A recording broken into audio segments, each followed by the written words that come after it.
Mr. Plow. That's my name. That name again is Mr. Plow. Cold Pursuit stars Liam Neeson as Nels, who is a snowplow driver, and when his son is murdered, he goes on a revenge mission. If you've seen Cold Pursuit, or if you're looking forward to Cold Pursuit, whatever your thoughts are, jump down in the comment section below and let me know your thoughts. Let's carry on the discussion right down there. And don't forget to hit that subscribe button and ring that notifications bell so that you never miss out on my take on all things movies. So I was very lucky last night to go and see an advanced press screening of the movie Cold Pursuit starring Liam Neeson.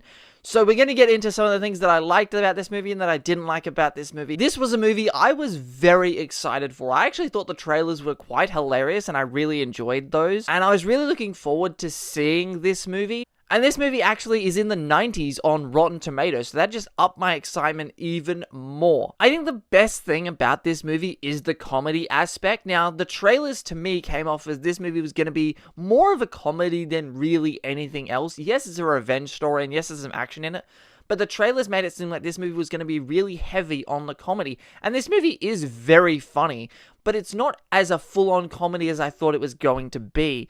The moments of humor and levity sprinkled throughout the film, they're very sporadic. And for the most part, all the jokes landed with me. There is a gag throughout the film where every time someone is killed, their name pops up on a black screen. And that was funny for about 2 or 3 times, but then it kept going and they kept doing it. And that got really tired really fast. But other than that, this movie made me laugh quite a bit. Unfortunately for Cold Pursuit, and unfortunately for me, that's about as far as my likes of this movie go. Honestly, I found Cold Pursuit quite disappointing. This movie is a revenge story. You know, Liam Neeson's son is killed, and that's what propels this story, and Liam Neeson goes on this revenge mission to find out who killed his son and to get revenge. The problem is the relationship between Liam Neeson's character and his son is never really explored. His son is in the movie for like the first 5 minutes and then he's gone, and they don't really establish and build up this relationship between father and son, which would make the revenge hit home a little harder. And it would give it more emotional weight when Liam Neeson goes and finds all these dudes. And while Liam Neeson killing some dudes is always fun to watch, it doesn't hold the same emotional weight as it could have. Think back to, you know, Taken, where his daughter's taken, and they spend, you know, the first act of that movie building up the relationship between him and the daughter, so that when she gets kidnapped, it really packs that emotional punch. You feel him so desperate to find his daughter, and you really feel the deaths that he causes in that film. And unfortunately for Cold Pursuit, it's not that same effect. It's not that same feeling. What annoyed me, I think, the most about this film is instead of choosing to build up the relationship between the Liam Neeson character and his son, they instead at several points throughout the film go back to the villain's story arc in the film. And there are several scenes in there that I don't think were necessary at all with the villain.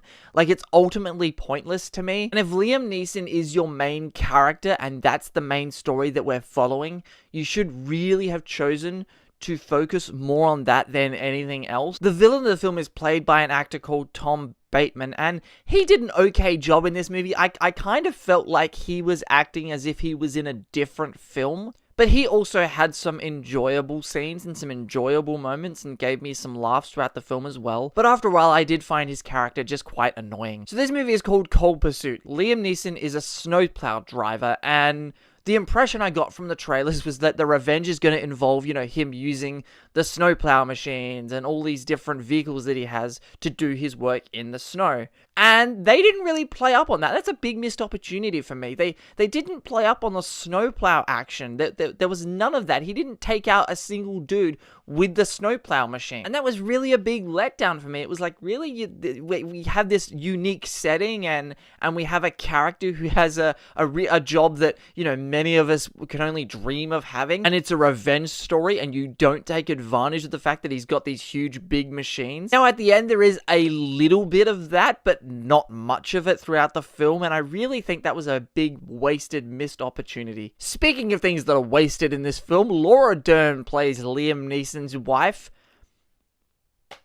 She's barely in the film. She's in the movie for like 10 minutes and then she's gone. She's just out of there.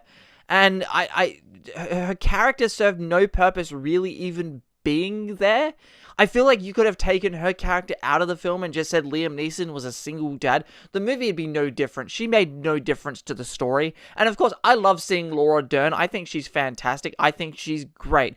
In this movie, though, she's wasted in this film. Now, look, is Cold Pursuit a garbage film? No, it's not a garbage film. Is Cold Pursuit a bad movie? Do I consider it a bad film? I don't consider it a bad film. Cold Pursuit is an enjoyable film. You can watch it, enjoy it, and have some fun. I certainly enjoyed the experience of watching Cold Pursuit, but it has those issues to me that I just can't recommend it. You know, this is a film that, you know, you don't have to rush out and see it in the cinemas. Wait till it comes out on Netflix or something and check it out. It's worth a watch, you know, it's a fun watch, but it's a film that ultimately left me feeling disappointed. Thank you for watching this review, guys. I hope you enjoyed it. If you did, remember, hit that subscribe button and ring that notifications bell so that you never miss out on my take on all things movies. Consider checking out some of the other videos in the sidebar. Here's some of my other reviews of 2019. My name is Tom, and I will see you guys next time.